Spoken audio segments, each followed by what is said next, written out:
Hello. हाँ, class शुरू कर दें। हाँ श्योर सर, श्योर। साजाद जी, आप कहीं काम करते हैं कि क्या करते हैं? सर मैं जॉब करता हूँ सर। कहाँ पर? मैं करता हूँ सर हिंद हाइड्रोलिक्स में। Him hydraulics. Hind Hind. Hind hydraulics, ये कहाँ पर है? Sir sector 24। सेक्टर 24 में है। तो ये जी क्या क्या बनाती है ये? सर, ये एसपीएम और power presses, laser machines, press brake machines ये बनाती हैं सर। अच्छा, चलिए बढ़िया है, बहुत अच्छा बहुत अच्छा। जी।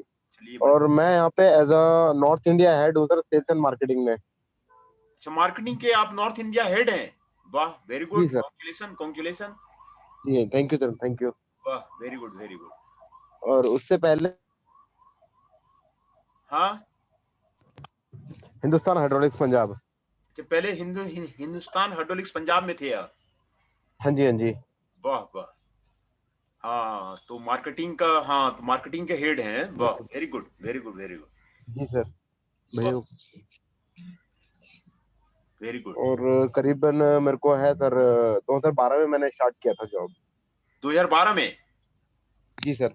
वाह वाह वाह। और 2012 के बाद मेरे को रियलाइज हुआ कि एमटेक करनी चाहिए अब। नहीं, आपको हायर एजुकेशन तो हमेशा हेल्प करता है वो। जी सर। कंपनी। जी हाँ, जी जी। बिना हायर एजुकेशन का आप हायर लेवल में जा ही नहीं सकते। जी सर। जा रहे हैं। कंपनी का जीएम वगैरह बनना है, डीजीएम वगैरह बनना है, तो उसके लिए आपको हायर एजुकेशन तो चाहिए ही चाहिए। सब जानकारी क्या होता है वो, हायर एजुकेशन जरूरी है। नहीं, ठीक है, बहुत अच्छा, वेरी गुड। जी सर, थैंक यू सर। भैया जाते हुए। तो ठीक है, फिर शुरू करते हैं क्लास। तो हाँ श्योर सर, श्योर। हाँ, तो ये आपको रिसर्च रिसर्च दूसरी बार में गली में वो एक गाड़ी फंसा रखी थी, वो उनकी मशीन उधर रहती है प्लॉट की आ रही रिसर्च है ना। मेथोडोलॉजी का है। और इसमें meaning of the research problem पहले हम लोग डिस्कस करेंगे, what are the meaning of the research problem. और जो आपका सिलेबस है वो मैं आपको बता देता हूं। सिलेबस आपका यूनिट 1 का meaning of the research problem है, sources of the research problem है, criteria characteristics of a good research problem है, errors in selecting a research problem है, scope and objective of the research problem है, approaches of investigation of solution for the research problem है, data collection है, analysis है, interpretation है, and necessary instrumentation है। ये आपका यूनिट 1 का सिलेबस है। तो यूनिट 1 का सिलेबस में मैं आपको मीनिंग ऑफ रिसर्च प्रॉब्लम क्या होता है उसके बारे में आज हम डिस्कस करेंगे। तो जी research sir. Is undertaken within most professions more than a set of the skills. Research is a way of thinking, examining critically the various aspects of your day to day professional work. ये आपको research कहलाता है। Understanding and formulating guiding principles that govern a particular procedure, and developing and testing new theory that contribute to the advancement of your practice and the profession. किसी भी काम में करने में, समझने में, जो उसको रिसर्च बोलते हैं। It is a habit of questioning what you do and a systematic examination of the clinical observation to explain and find answer for what you perceive, with a view to instituting appropriate changes for a more effective proportional service. Let us take some of the discipline of the examples. उसमें examples लेते हैं। Suppose you are working in the field of the health department में आप काम कर रहे हैं। You may be a front line service provider, supervisor और हेल्थ एडमिनिस्ट्रेटर और the planner. You may be in the hospital or working as an outreach community health worker. You may be a nurse, doctor, occupational therapist, physiotherapist, social worker, or other paramedic. In any of these positions, some of the following questions may come to your mind, or someone else may ask you for their answers. These are the questions that comes in the mind. How many patients do I see every day? What are some of the most common conditions prevalent among my patients? What are the causes of these conditions? Why do some people have a particular condition where others do not? What are the health needs to the community? What are the benefits of this program in the community? How do I demonstrate the effectiveness of my service? Why do some people use the service while others don't? What do people think about the service? How satisfied are patients with the service? How effective is the service? How can the service be improved? ये सारे list of the questions हैं जो health department को चाहिए। तो इसी को करना रिसर्च प्रॉब्लम कहते हैं कि भाई आप रिसर्च प्रॉब्लम करो कि भाई जो हमारा हेल्थ डिपार्टमेंट है वो आप आगे बढ़े, है ना। तो जी okay. Hence, similarly, there may be the list of the questionnaire. तो रिसर्च में क्वेश्चनियर बनाते हैं, क्वेश्चनियर को पूछते हैं, क्वेश्चनियर को हैंडल करते हैं। क्वेश्चनियर का 50 क्वेश्चनियर का सेट कम एटलीस्ट बनाया जाता है और क्वेश्चनियर बना करके कंपनी के डिफरेंट जोन के पर्सन से इंटरव्यू लिया जाता है, क्वेश्चनियर को टिक कराया जाता है और फिर जो हाइपोथेसिस डेवलप किया जाता है कि यही रिसर्च है कि क्या जो है हो रहा है, यही रिसर्च है। The people will say what the respond of the people is, उसको मार्क किया जाता है कि पीपल क्या कह रहे हैं। आप वेयर हाउस में हैं, आप दूसरे डिपार्टमेंट में हैं, तो पीपल क्या कह रहे हैं वही क्वेश्चनियर का हाइपोथेसिस बना करके वो किया जाता है। यही रिसर्च प्रॉब्लम है। दूसरा ये रिसर्च प्रॉब्लम एक नए डेवलपमेंट के लिए होगी या जो हम रिसर्च, हाँ, नए डेवलपमेंट के लिए, कंपनी के इनोवेटिव आइडिया को लाने के लिए, कंपनी को सर्वाइवल के लिए, कंपनी को प्रॉफिट में लाने के लिए ये रिसर्च किया जाता है। सपोज कहीं पे किसी एरिया में नया प्रोडक्ट लॉन्च कर रहे हैं तो पहले उसका एनालिसिस होगा और पहले उसकी रिसर्च होगी कि वहां पे एक्चुअल में उसकी रिक्वायरमेंट है या नहीं। हाँ, बिल्कुल बिल्कुल। कस्टमर रिक्वायरमेंट, मार्केट एनालिसिस सबसे पहले आपको जरूरी है। कस्टमर, देखिए आपका रिसर्च प्रोडक्ट जो बनता है दो तरह से बनता है। एक तो भाई आप कोई नया टेक्नोलॉजी बना लिए और वो हो गया। दूसरा, कस्टमर की जो डिमांड है उसके डिमांड के अनुसार आपने प्रोडक्ट बनाया। तो जो कस्टमर के डिमांड के अनुसार जब प्रोडक्ट बनता है तभी वो सक्सेसफुल होता है, ये भी आप जान लीजिए। अगर आप कितना भी अच्छा नया टेक्नोलॉजी ला दीजिए लेकिन कस्टमर लाइक नहीं कर रहा है, कस्टमर उसको पसंद नहीं कर रहा है, तो वो प्रोडक्ट आपका सक्सेस नहीं करेगा, कंपनी बैठ जाएगी, फेलियर होगा वो। हाँ, वो फेलियर होगा। आप कितना अच्छा टेक्नोलॉजी लगा दीजिए, कुछ भी कर दीजिए, लेकिन कस्टमर जो है आपको कस्टमर एक्सेप्टेंस जरूर होना चाहिए। जितना ज्यादा कस्टमर एक्सेप्टेंस होगा, कस्टमर क्या कह रहा है, तो तभी जो है आपका वो सक्सेस करेगा, नहीं तो नहीं सक्सेस करेगा वो, है ना। दूसरा एग्जांपल आप ले लीजिए बिजनेस स्टडीज का। Assume you are work in the area of the marketing, आप भी मार्केटिंग में ही काम कर रहे हैं। तो देखिए यहाँ पर आपको मार्केटिंग का ही आपको एग्जांपल दिया गया है। Again you work at the different levels of the marketing, as a salesperson, as a sales manager, as a sales promotion executive. The list of the question what may come to your mind can be endless. The type of the question and the need of the find answer to them will vary with the level of the which you work in the organization. You may just want to find out the monthly fluctuation in the sales of the particular product, or you may be asked to develop an R&D strategic plan to compete for a greater share of the market for the product or produced by your company. The list of the question that may come to mind come through the endless. ये सारे आपको देखिए बिल्कुल marketing के सारे questions दिए हुए हैं और ये क्वेश्चनर यहाँ पर कुछ आपको एग्जांपल दिए हुए हैं जो एमबीए के स्टूडेंट करते हैं, प्रोजेक्ट करते हैं, बीबीए के स्टूडेंट प्रोजेक्ट करते हैं या पीएचडी में प्रोजेक्ट करते हैं। तो कम से कम आपको 50 क्वेश्चनियर किसी आइटम का बनाना होता है। 50 क्वेश्चनियर बना करके वो आपको डिफरेंट जोन से जहां जहां आपको सर्वे करना चाह रहे हैं वहां से आपको फिलअप कराया जाता है, फिर उसके बाद हाइपोथेसिस डेवलप किया जाता है। तो यही सारे क्वेश्चनियर हैं। What is the best strategy to promote the sale of a particular product? How many sales person do I need? What is the effect of the particular advertising campaign on the sales of this product? How satisfied are the consumers with this product? How much are consumers prepared to spend on this product? What do consumers like or dislike about this product?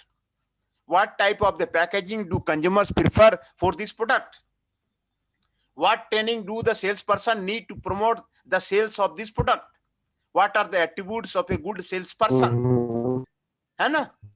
ये सारे आपको marketing से related इसने कुछ example दिए हुए हैं. Example मैंने आपको मैं बार बार कह रहा हूं कि एमबीए के जो करते हैं उसमें कम से कम 50 क्वेश्चनियर आपको बनाना पड़ता है. यहां पर कुछ एग्जाम्पल दिए हुए हैं.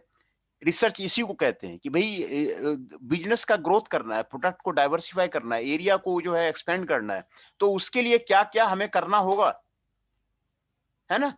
तो इसी को जो है जो रिसर्च प्रॉब्लम इसी को बोलते हैं, इसी में रिसर्च करने बोलते हैं.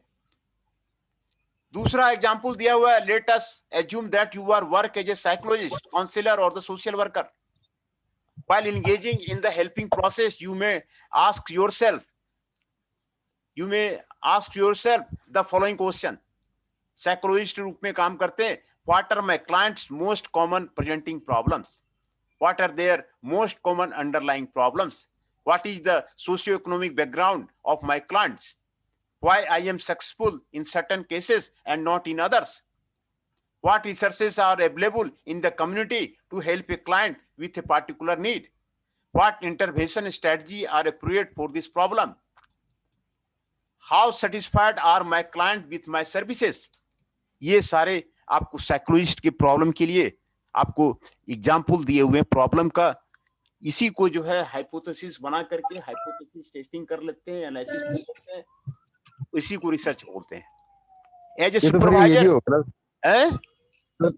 ये भी हो गया ना. अगर मार्केट से, अगर मैं सेल्स मार्केटिंग के पॉइंट ऑफ व्यू से बोलता हूँ कि कस्टमर्स का रिक्वायरमेंट क्या है, क्या नीड है चेंज करने की, कस्टमर की सेटिस्फेक्शन, कस्टमर की सर्विसेज, उसके अकॉर्डिंग प्रोडक्ट को मॉडिफाई किया जाए. हाँ बिल्कुल बिल्कुल बिल्कुल, प्रोडक्ट को उसी के अकॉर्डिंग मॉडिफाई किया जाए. बिल्कुल सही कह रहे हैं कि कस्टमर प्रोडक्ट में क्या चाहता है ना, उसी के अकॉर्डिंग मॉडिफाई किया जाए, तभी कस्टमर उसको लेगा. बिल्कुल सही कह रहे हैं. बिल्कुल आपका कहना बिल्कुल सही है. तो एज ए सुपरवाइजर, एडमिनिस्ट्रेटर और manager of an agency, again different question relating to the effectiveness and efficiency of a service may come to your mind, है ना. How many people are coming to my agency? What are the socio-economic demographic characteristics of my client? How many cases in a day can a worker effectively handle? Why do some people use the service while others don't? How effective is the service? What are the most common needs of the client who came to this agency? What are the strengths and weakness of this service?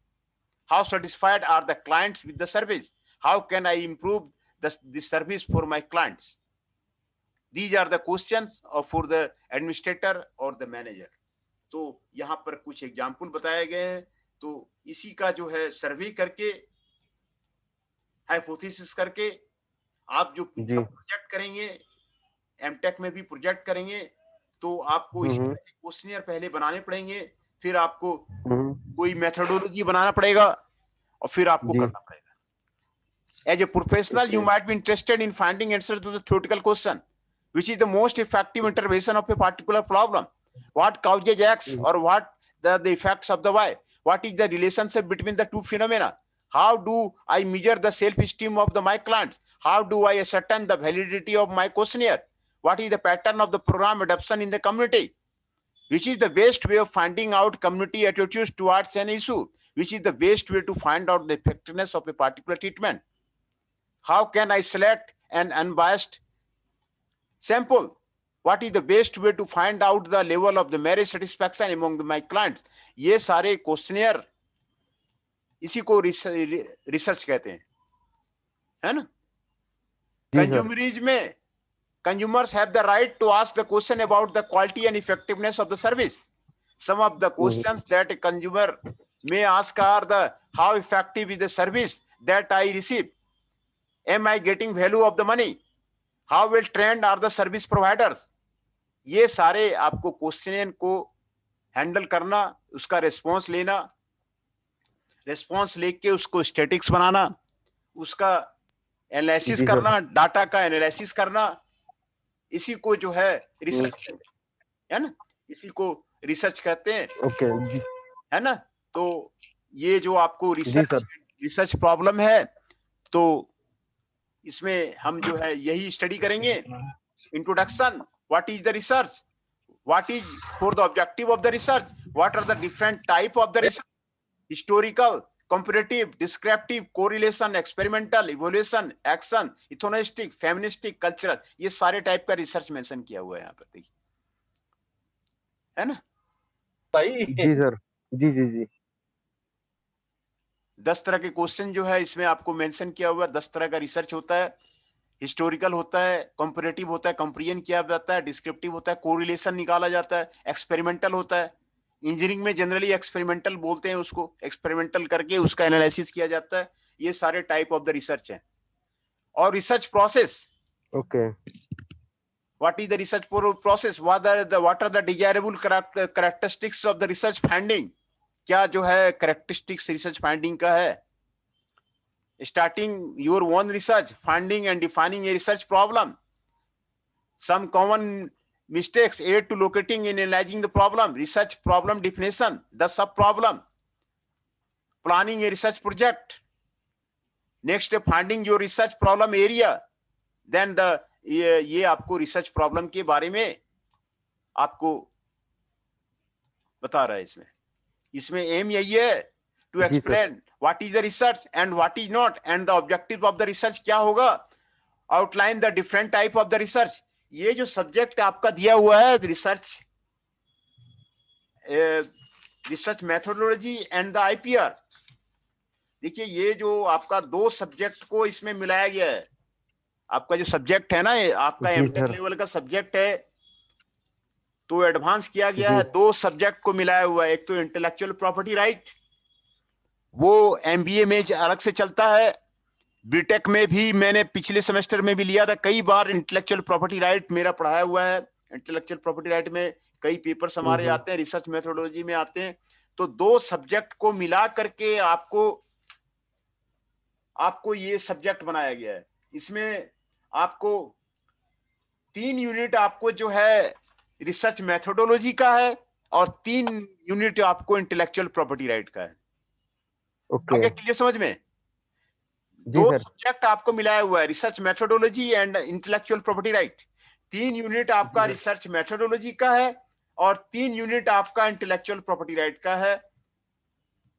तो ये आपको दोनों को मिला करके बनाया गया है। तो पहले हम लोग जो है रिसर्च मेथोडोलॉजी को पढ़ रहे हैं, और उसमें पहला यूनिट पढ़ रहे हैं। The shortest way of describing the contents of this chapter so that the provide starting point of the research. It introduces the concept of the research as understood in the academic world and contrasts it to loose way the word research is used in the everyday speech. However, in the academic world, the nature of the research is the subject of a great deal of the debate. The characteristics of the scientific method are briefly explained, and the interpretive alternative is discussed as one of the aspects of the debate and the research method. Research करने का मतलब ही यही है कि भाई research करने का मतलब है कि आप किस तरह ग्रो करेंगे, कैरियर आपका किस तरह ग्रो होगा, आपकी कंपनी किस तरह ग्रो होगी, उस पर रिसर्च करना है।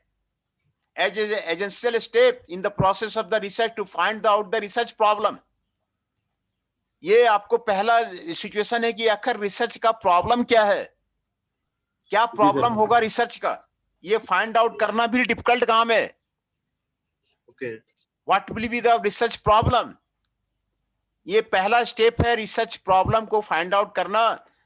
कई पीएचडी स्कॉलर आते हैं, आईटीज में आते हैं, वो 1 साल उनको रिसर्च प्रॉब्लम में ही ढूंढने में लग जाते हैं कि रिसर्च प्रॉब्लम क्या होगा। 1 साल तक लिटरेचर रिव्यू करते हैं, फिर गैप निकालते हैं, गैप एनालिसिस करते हैं, फिर वो रिसर्च प्रॉब्लम को 1 साल में आपको रिसर्च प्रॉब्लम को ढूंढते हैं कि भाई यहां पर आपको गैप है। तो रिसर्च प्रॉब्लम को फाइंड आउट करना, ये भी जो है इसमें भी टाइम लगता है। What a research problem is and how to find one and explain.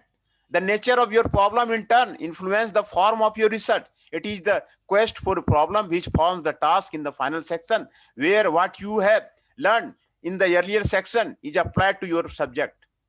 है ना? तो ये आपको रिसर्च प्रॉब्लम के बारे में बताता है.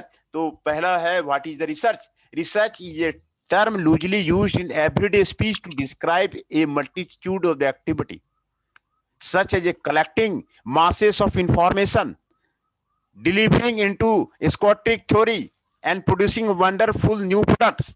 It is important that a student or practitioner embarking on a program of the academic practical research has a clear idea of what the word research really means, and clear any misconception that might exist owing to the word's common use in their fields.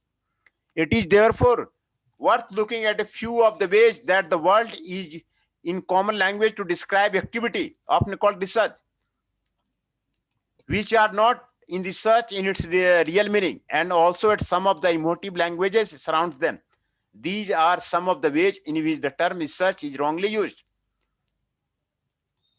As a mere gathering of the fact of the information, moving facts from one situation to another, as an extraordinary activity far removed from the practical life, as a word to get your product noticed. These are the research is wrongly used. And I shall go to do a research into the subject. That usually means quickly reading through a few books or magazine to become a better informed about something. Okay. Such information can be collected in the other way.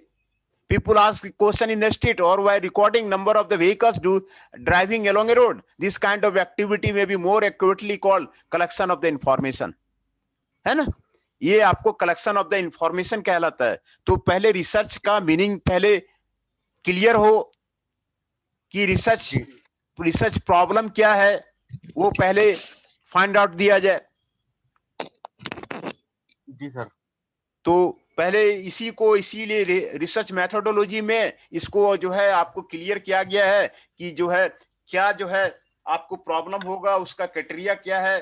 Problem को identify करना, जैसे मैंने बताया कि कई सालों लग जाते हैं फिर जो है प्रॉब्लम आइडेंटिफाई होता है. तो I have done my research and come to with this information which I present in this paper. It is easy to collect information and resemble it in the report of the duly annotated and reference thing. The thing it is as research. However, if the work is meticulously carried out and brings enlightenment about the subject to the author and the reader, one vital ingredient of the research process is missing. है ना? And Scottic activity. He just gone back into his laboratory to bury himself in his research into the mysterious process of the biomolecular fragmentation. While many research projects deal with the abstract and the theoretical subjects, it is often forgotten that the activity of research has greatly influenced all the aspects of our daily life and created our understanding of the world. है ना? Research का मतलब है कि novelty होना चाहिए, नयापन होना चाहिए, है ना? दूसरा यूजफुलनेस टू द ह्यूमन होना चाहिए. आप जो काम कर रहे हैं उसको जो है ह्यूमन के लिए जो है यूजफुलनेस हो, यूज हो, तभी जो है उसको रिसर्च बोलते हैं. तो ऑक्सफोर्ड डिक्शनरी जो रिसर्च को डिफाइन करती है वो आपको ये है: the systematic investigation into the study of material sources etcetera in order to establish facts and reach new conclusion. This is known as the research. है ना? And in endeavor to discover new or collect old facts by the scientific study of a subject by a course of the critical investigation. इसी को बोलते हैं research. है ना? जी sir. जी. नया चीज को डिस्कवर करना, नयापन लाना. किसी चीज में आप प्रोडक्ट में कुछ नया चीज लाएंगे तभी वो मार्केट में एक्सेप्टेबल होगा. क्या चीज नया लाया जाए वो आपको डिस्कस करना पड़ेगा, खोजना पड़ेगा. जो ह्यूमन के लिए यूजफुल हो वही उसी को रिसर्च बोलते हैं. ये आपको रिसर्च का डिफिनेशन आपको यहाँ पर दिया हुआ है. Leedy defines the research is a procedure by which we attempt to find systematically and with the support of the demonstrative fact the answer to a question और the resolution of a problem. है ना? एक problem को resolve करने के लिए, किसी question का आंसर को ढूंढने के लिए रिसर्च करते हैं. है ना। जी सर। तो इसी तरह डाउनसिकी जो है रिसर्च को क्या बोलता है, research is a fact finding activity, ये फैक्ट फाइंडिंग के लिए रिसर्च करते हैं। ओके। कैरली सिंगर कहता है the systematic control and empirical and critical investigation of hypothetical proposition about presumed relation among the natural phenomena is the research, है ना। जी। तो ये आपको रिसर्च का डिफिनेशन आपको बता रहा है।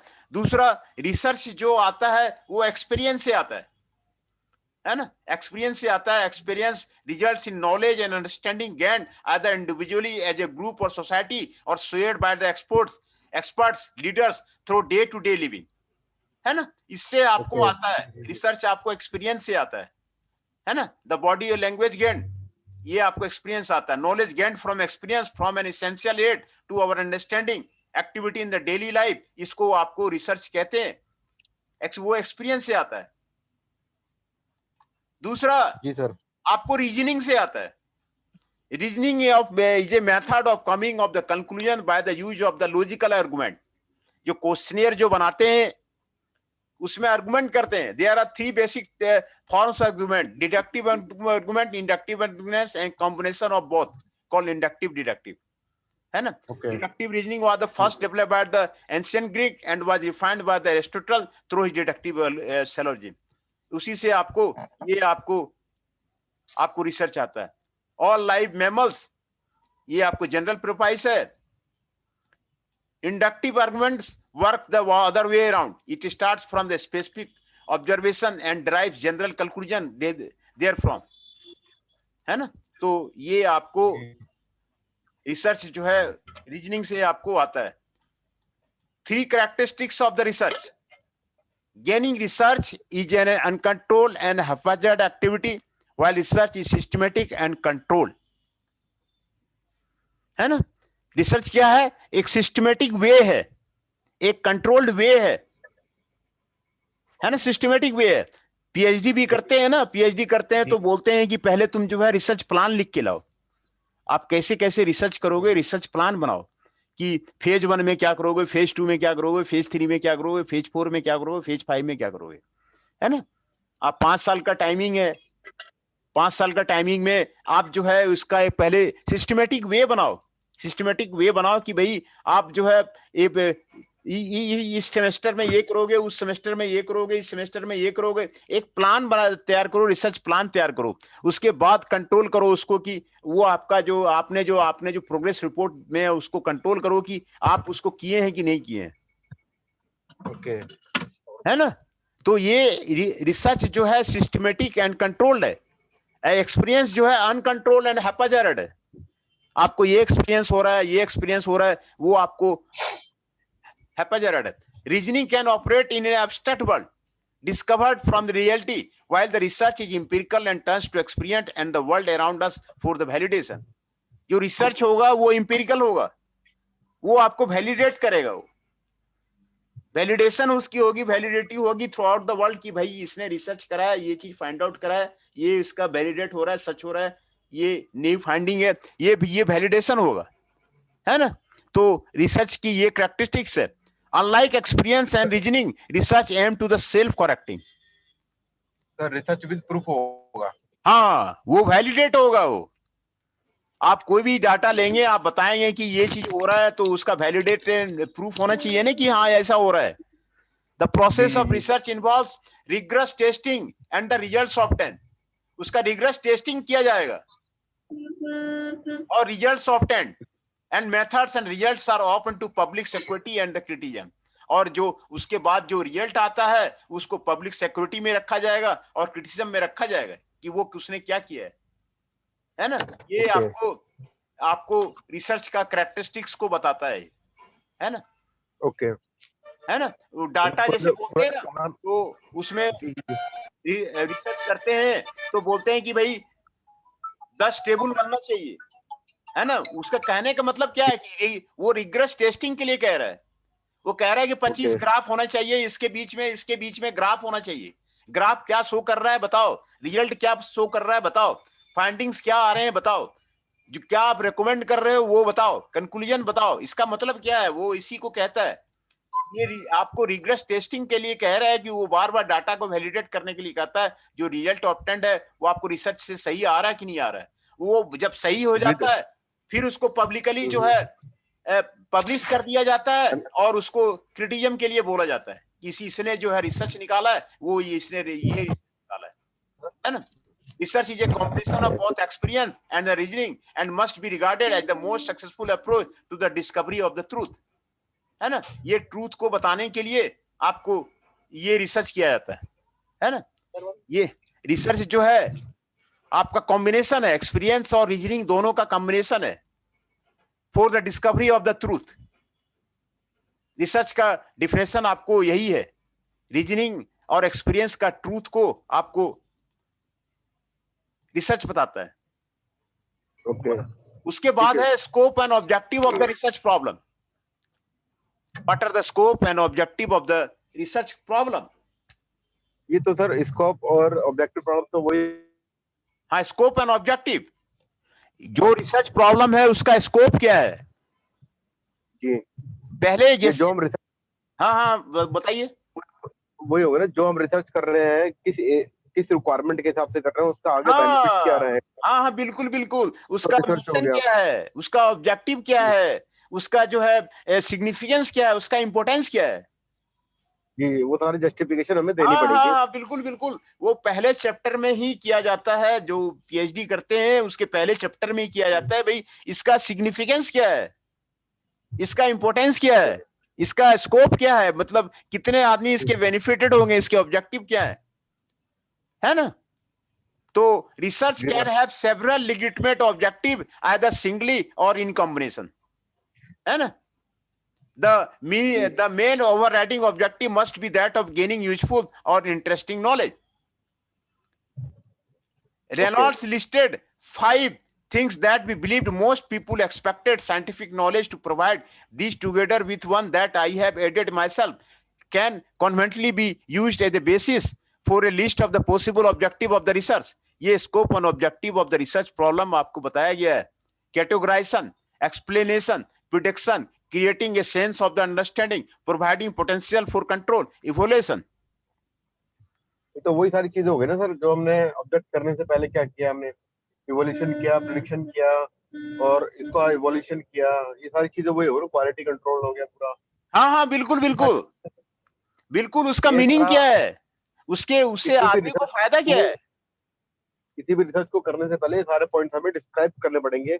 हाँ, पहले यूनिट में उसको बताना पड़ता है कि भाई जो है इलेक्ट्रिक डिस्चार्ज मशीनिंग में कर रहे हैं, तो इलेक्ट्रिक डिस्चार्ज मशीनिंग में क्या क्या प्रॉब्लम हो रही है, नया मशीन आया है उसको रेक्टिफाई करना है। ओके। उसमें प्रोसेस पैरामीटर क्या क्या है उसको ऑप्टिमाइज करना है। बात है नहीं समझ में? जी सर, जी सर। तो किस किस मेथोडोलॉजी से होगा, वो डाटा किस किस से किया जाएगा, तो इससे किया जाएगा। पहले आपको सिग्निफिकेंस किसी भी का रिसर्च करने के पहले आपको ऑब्जेक्टिव्स को आपको लिखना पड़ता है, थीसिस में लिखना पड़ेगा कि भाई ऑब्जेक्टिव ऑफ द रिसर्च क्या है, स्कोप ऑफ द रिसर्च क्या है ना। ओके। तो ये सारे उसी के बारे में, scope and objective of the research, ये उसी के बारे में बता रहा है। Categorization involves forming a typology of the objects, event or concern. This can be useful in explaining what things belong together and how. One of the main problem is to decide on the most useful method of the categorization, depending on the reasons for attempting the categorization of the first place.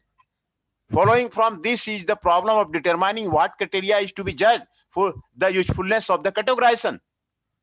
Two obvious criteria are mentioned by the Reynolds, that of the exhaustiveness by which all items should be able to place into a category without any being left out, and that of the mutual exclusion by which items should, without the question, be appropriately placed into only one category. Finally, it should be noted that the typology must be consistent with the concept used in the theoretical background of the study. ये उसके लिए, categorisation के लिए। दूसरा explanation के लिए। There are many events and issues that we don't fully or even partly understood the objective of the providing an explanation of a particular phenomenon. ये categorisation क्या है, मतलब किस कैटेगरीज में आप काम कर रहे हो, क्यों कर रहे हैं? हाँ, क्यों कर रहे है ना? ओके, वो कैटेगरी हमें डिफाइन करनी पड़ेगी। हाँ, डिफाइन करना पड़ेगा, कैटेगराइजेशन है वो। Okay, either it is medical, it is engineering, और अगर हाँ हाँ एग्रीकल्चर या फिर किसी भी फील्ड में हो, तो हमें हाँ, कैटेगरी डिफाइन करनी पड़ेगी पहले। कैटेगरी डिफाइन करनी होती है। दूसरा, आपको कोड होता है। आप ओके ये आपको कोड होता है, उस कोड में आपको कई जर्नल में जाएंगे ना, तो वो कहता है कि किस जेसीएल क्लासिफिकेशन में आपका आता है, आप क्लासिफिकेशन लीजिए, लिखिए किस कैटेगराइजेशन में ओके आपने रिसर्च किया हुआ है। आपने ओके ऑपरेशन रिसर्च में किया है तो कौन सा कोड पे किया है, ओके तो वो कैटेगराइजेशन है, कैटेगराइजेशन ऑफ द रिसर्च है। किस कोड पे आपने किया है तो वही कैटेगराइजेशन है। ठीक है सर। हाँ, फिर एक्सप्लेनेशन है। The objective of providing an explanation of the particular phenomena has been common in the research, है ना? जी सर। देन प्रिडिक्शन है। On the basis of an explanation of a phenomena, it is often possible to make a prediction of the future event related to it. In the natural science, these predictions are often made in the form of the abstract statement. More readily understood are predictions made in the text form. है ना? If a person disagree with a friend about this attitude, तो prediction होगा कि prediction क्या कह रहा है? Sense of understanding, control and evaluation. ये सारे स्कोप एंड ऑब्जेक्टिव का जो है मतलब है। प्रिडिक्शन में आपको प्रिडिक्ट करना पड़ेगा। सेंस ऑफ अंडरस्टैंडिंग में, while explanation prediction can reveal the inner working of the phenomena, what happens and when, they don't always provide a sense of understanding of the phenomena, how और why they happen. ये आपको बताना पड़ेगा, causes बताना पड़ेगा कि क्यों ऐसा हो रहा है। A complete explanation of the phenomena will require a wider study of the process. क्यों ऐसा हो रहा है? जैसे कोरोना का अभी चल रहा है, कोरोना का रिसर्च चल रहा है, तो क्यों, व्हाई, हाउ, ये सारे क्वेश्चन आपको रिसर्च में बताने पड़ेंगे।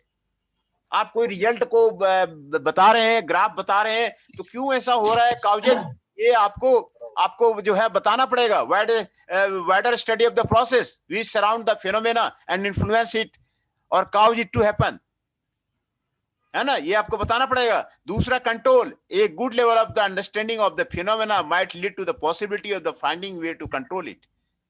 All phenomena lead themself for include element of the control, but all of the technology dependent on the ability to control the behavior, movement or stability of the things.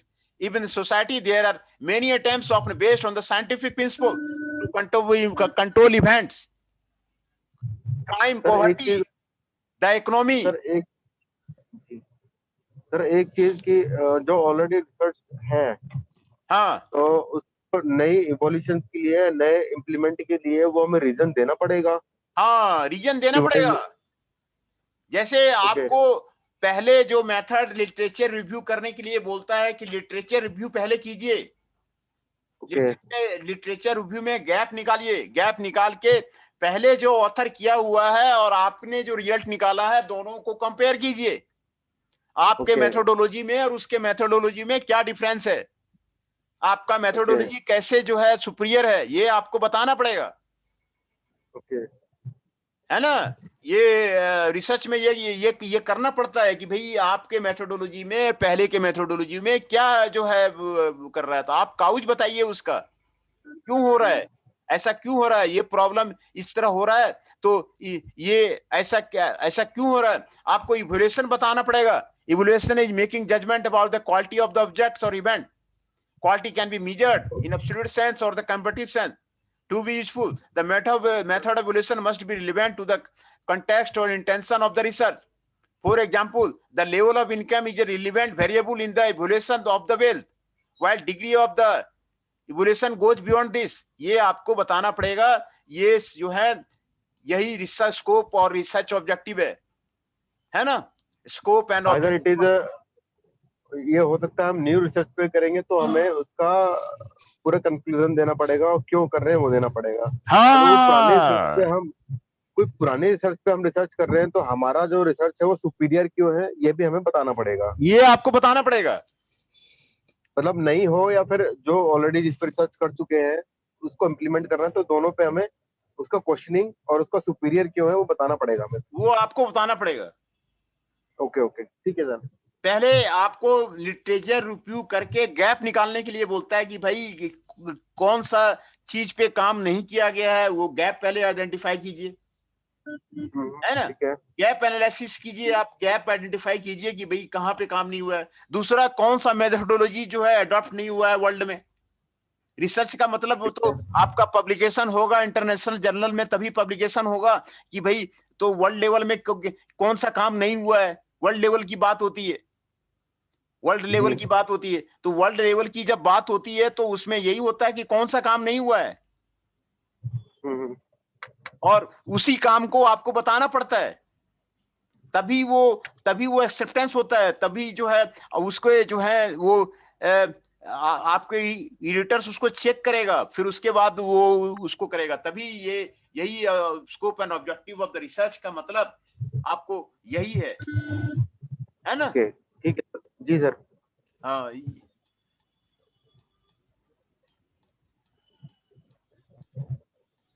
Then आपको type of the research आ रहा है। Type of the research ये आपके syllabus में नहीं दिया हुआ है, फिर भी हम लोग इसको कर लेंगे। अब टाइम खत्म हो गया, अब नेक्स्ट डे हम लोग इसको कर लेंगे, है ना। Sure sir sure. हाँ, टाइप ऑफ द रिसर्च जो है ये सिलेबस में आपका नहीं दिया हुआ है। ओके। कितने टाइप के रिसर्च होते हैं, तो ये सारे टाइप ऑफ द रिसर्च हैं, है ना। टाइप ऑफ द रिसर्च है, तब रिसर्च प्रोसेस है। रिसर्च प्रोसेस कैसे होगा, तो आज हम लोगों ने रिसर्च का डिफिनेशन को देखा।